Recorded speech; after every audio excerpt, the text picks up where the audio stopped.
부산 큰병원의 김준석입니다. 오늘은 척골 충돌 증후군에 대해서 잠시 이야기해 볼까 합니다.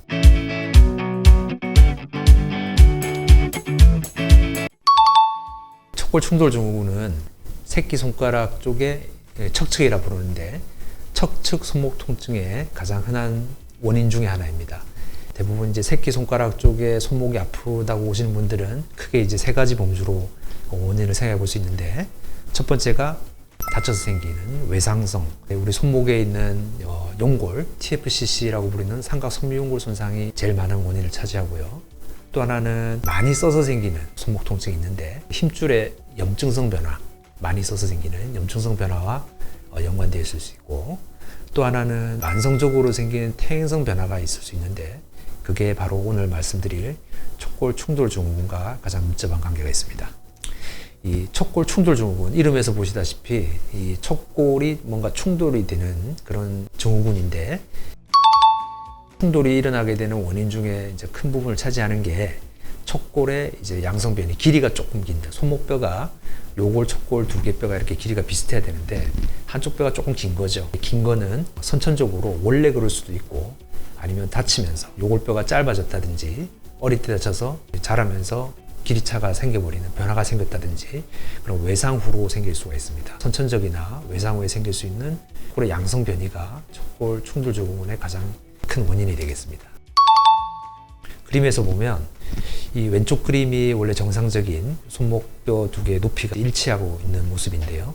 이 요골 측이 4, 척골 측이 1, 그러니까 8대 2의 비율로 이렇게 힘을 받아들이고 있다고 보시면 되는데, 예를 들어 이제 척골이 조금 길어지는 경우에 아까 얘기했듯이 선천적으로 길 수도 있고, 요골뼈가 짧아져서 길 수 있고, 약 2mm 길이가 차이가 나면 받는 힘은 한 2배 정도로 늘어진다, 이렇게 보시면 되겠습니다. 우리가 이제 테스트 해볼 수 있는 방법은 물론 이제 여러 가지 사진 방사선 검사도 보지만, 실제로 이제 손목을 잡고 손목을 이렇게 기울여서 한번 돌려보는 거죠. 일상 동작에서도 많이 나오죠. 운전대를 잡고 돌린다든지, 아니면 수건이나 이렇게 젖은 물을 비틀어 짠다든지, 이럴 때 통증을 생기고 그런 걸 이제 유발해 볼 수 있는 검사가 있겠습니다. 물론 치료는 보존적인 치료, 활동량도 줄여보고, 약도 쓰고, 물리치료도 받아보고, 주변에 이제 반대쪽에 보상적으로 길러주는 보존적인 치료를 충분히 시행해보고, 대부분 이렇게 보존적인 치료가 가능은 한데요. 보존적인 치료에도 효과가 없는 경우에는 결과적으로 길이 차이가 있는 뼈의 길이를 맞춰주는 수술 치료를 하게 됩니다. 수술 치료 방법은 숫자에 따라 조금씩 다양한 방법이 있는데, 일반적으로는 척골의 뼈를 중간에서 잘라서 길이만큼 짧게 해줘서 관절의 높이를, 레벨을 맞춰주는 그런 치료를 하게 됩니다.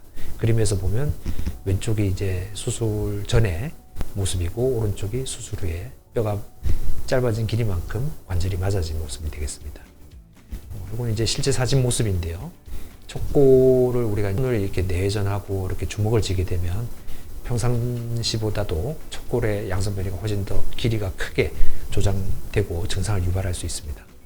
사진에서 보면 관절 두 개의 높이가 다른 걸 확인할 수가 있겠죠. 물론 MRI 검사로도 이 관절이 길이가 길어지면 충돌이 생기지만, 원위 요촉 관절, 뼈 두 개가 이루는 관절이 불안정해지기 때문에 관절 주변에 이렇게 염증 변화가 보이기도 합니다.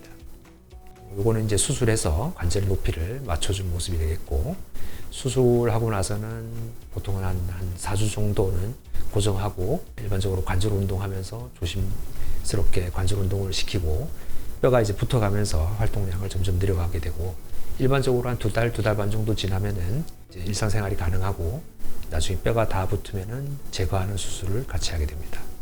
제일 왼쪽 사진을 보면 요골과 척골의 높이가 다른 척골의 양성 변이가 있고, 원위 요촉 관절이 길이가 길어진 만큼 또 이렇게 어긋나기도 하고 해서 많이 불안정한 모습을 확인할 수 있습니다. 중간 사진은 수술하고 나서 관절 높이가 이렇게 맞아진 모습을 보일 수 있고요. 제일 오른쪽 사진은 뼈가 다 유합이 되고 난 뒤에 제거술까지 마친 모습이 되겠습니다. 첫 사진과 비교해 보면 관절의 높이도 맞아 있지만, 원위 요촉 관절이 구조물 안정적으로 이렇게 안정된 모습을 확인할 수가 있겠습니다.